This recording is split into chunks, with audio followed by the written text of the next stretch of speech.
இந்த சம்பவம் நிலையூரில் உள்ள ஒரு ஸ்கூலில் நடந்துச்சு. அது செப்டம்பர் மாதம் 1999. பசங்களுக்கு குவார்டர்லி எக்ஸாமில் ஆரம்பிச்சிருச்சு. புதுசாக சேர்ந்த லட்சுமின்ற டீச்சர் அடுத்த நாள் எக்ஸாம் ஹால் ப்ரிப்பேர் பண்ணுற டியூட்டியில் இருந்தாங்க. சுமார் 6:30 மணி அளவில் எல்லா ஸ்டூடெண்ட்ஸும் ஸ்கூலை விட்டு வெளியே போயிட்டாங்க.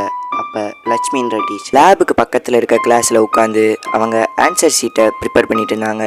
அப்போ லேபில் ஏதோ ஒரு சவுண்டு வருது. ஹிஸ்ட்ரி டீச்சர் தான் லேபில் இருப்பாங்க போல நினச்சி போய் பார்த்துருக்காங்க.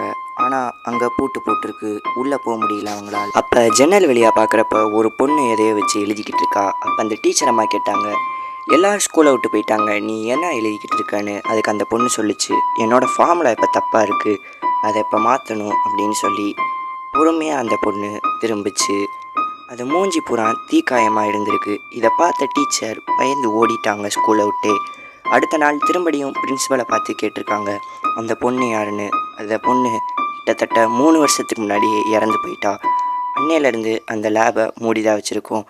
லேப் ரியாக்ஷன்னால் அவள் இறந்துட்டா அப்படின்னு சொல்லியிருக்காங்க.